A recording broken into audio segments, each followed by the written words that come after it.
Alors, ben, vous voyez, il y a des choses qui se simplifient, hein, et il nous reste quelque chose d'assez simple, hein, n log de z, s égale k, n log de z plus u. Alors, j'ai perdu dans la bataille le bêta, ici.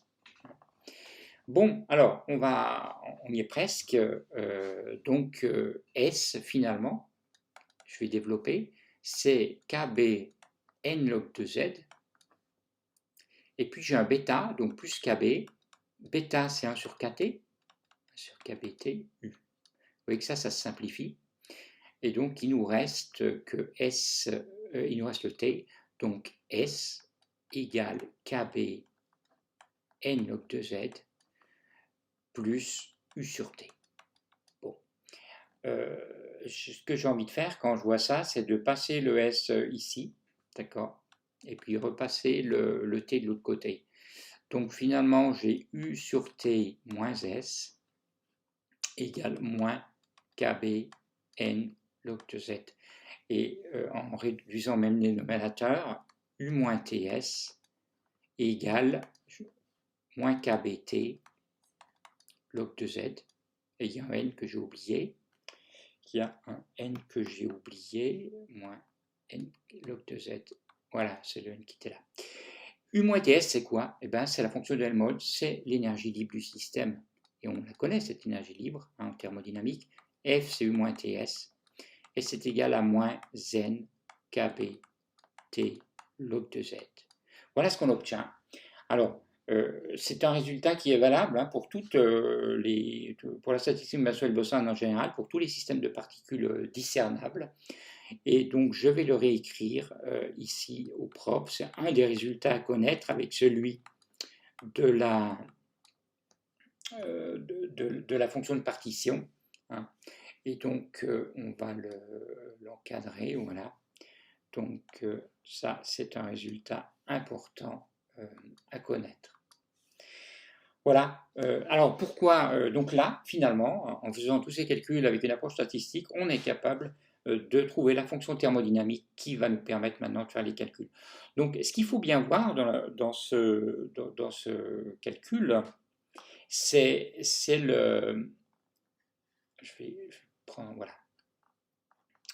C'est le fait que Z, on peut le calculer, puisque ça vient de la physique quantique.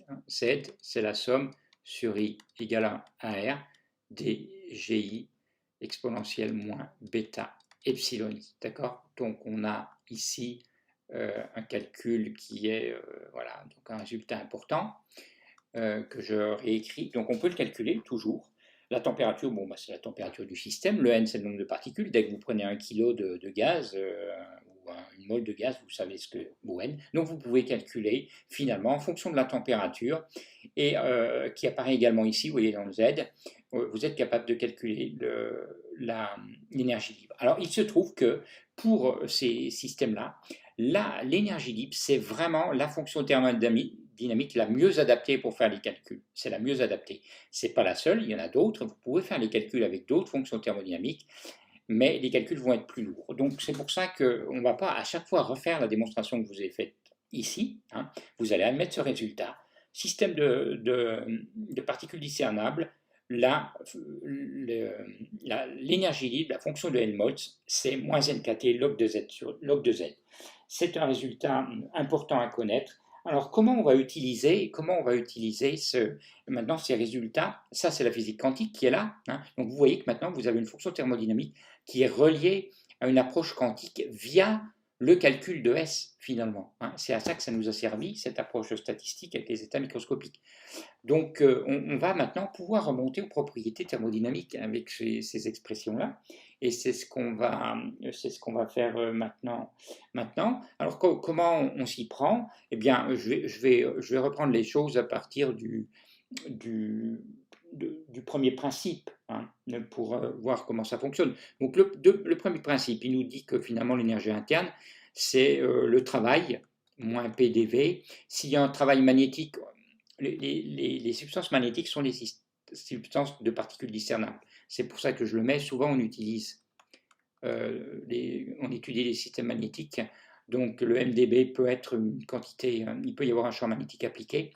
Donc du c'est moins PDV moins MdB, ça c'est le delta W, plus le delta Q. Alors quand on a une transformation inversible, vous savez que c'est TdS, et puis il y avait évidemment le mu dN qu'on avait vu avant, qui correspond, si on change le nombre de particules, au changement d'énergie interne.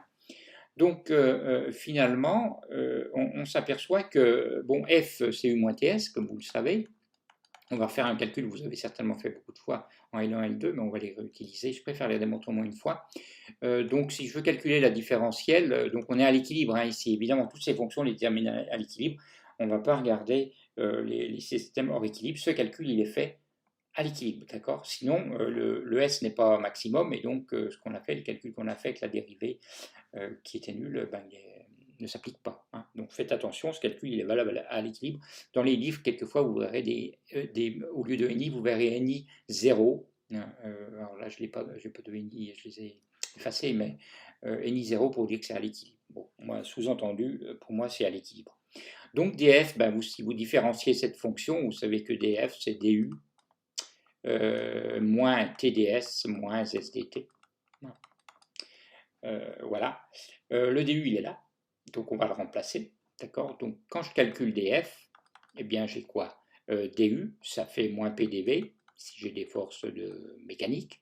J'ai un moins mdb si j'ai des forces d'origine magnétique. J'avais un TdS, ça c'est l'expression d'avant. J'ai le mu dn, bon, ça c'est l'expression générale quand le système est ouvert.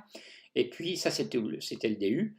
Et il me reste un moins TdS et moins SDT. Ce sont les deux termes. Donc vous voyez qu'il y a des choses qui se simplifient. Et il nous reste l'expression suivante, df, c'est moins PdV, moins MdB, moins SDT, et puis plus mu dn. Alors le mu ne nous intéresse pas trop, on l'a déterminé ici, mais bon, on peut le calculer si c'est nécessaire, hein, quelles que soient les raisons. Et donc voilà, on a l'expression on a trouvé l'énergie libre, donc on peut donc calculer sa différentielle totale. Et nous, ce qui va nous intéresser ici, c'est en fait de pouvoir déterminer les propriétés de la substance qu'on étudie. Alors, donc il y a plusieurs expressions qui vont ici nous intéresser. Par exemple, si vous voulez connaître le moment magnétique, le moment magnétique, le moment magnétique, c'est tout simplement moins d rond f sur d rond b a v t n constant. Vous avez besoin de calculer l'entropie, pas de problème. L'entropie, c'est moins d rond f sur, donc c'est d rond t, ici, à volume constant, champ magnétique constant, nombre de particules constant, etc. D'accord, on pourrait calculer la pression et même le potentiel chimique. Donc pour une substance magnétique, ce qui va nous intéresser, c'est l'aimantation. Typiquement, c'est une chose importante. Et puis l'entropie également nous permet, peut avoir un intérêt dans certains cas. Alors on peut maintenant remplacer f par sa valeur ici, hein, et faire ses calculs. Dans le z, vous allez trouver les epsiloni, et en réalité, si vous êtes dans le détail fin, physique quantique, en fonction du champ magnétique que vous allez. Si vous changez le champ magnétique d'un système, vous allez appliquer un travail en fait. Donc vous allez changer les niveaux d'énergie en réalité. Et donc le Z va être différent. Donc vous allez pouvoir calculer ce Z en fonction du champ magnétique, le dériver par rapport au champ magnétique ici. Et vous allez trouver l'aimantation. Voilà. Et pour l'entropie, eh bien, ça sera par rapport à un changement de température que vous allez pouvoir déterminer cette entropie en changeant l'énergie libre par rapport à la température. Donc là, vous avez vraiment ici, avec cette démonstration, le lien complet qui permet tout simplement de faire les calculs de thermodynamique à partir d'une approche statistique. Et pour faire ça, eh bien, vous voyez, on est parti vraiment d'un calcul de dénombrement d'états microscopiques et puis avec des considérations d'équilibre, d'état d'équilibre qui correspondent à un maximum d'entropie. On est arrivé à trouver des lois qui sont générales, qu'on va maintenant réutiliser. Hein. Donc quand on vous dit particules discernables, il faut que vous ayez un réflexe de dire, ah oui, F égale moins n kt log de Z, Z égale somme sur I dgi exponentielle moins bêta epsilon I, puis une autre formule que je n'ai pas réécrite ici, qui est ni égale n sur Z, gi exponentielle moins bêta epsilon I. Donc vous avez les niveaux d'énergie. Donc vous pouvez déterminer cette fonction thermodynamique qui est la plus pratique. Vous pouvez retrouver toutes les autres à partir de celle-ci, que ce soit U, donc U vous pouvez l'avoir là, hein. S vous l'avez comme ça, et ensuite si vous avez S et vous avez F, bah, vous retrouvez U, vous pouvez aussi trouver l'énergie interne, etc. Voilà, donc c'est comme ça qu'on procède, et c'est la démarche générale. Donc autant en physique statistique, il y a beaucoup de calculs, parce qu'on fait des calculs statistiques, on n'y coupe pas, autant la démarche est toujours un peu la même. Hein. Et donc voilà, donc il faudra retenir ça. Voilà pour ce qui concerne donc les particules discernables, la statistique de Maxwell-Boltzmann.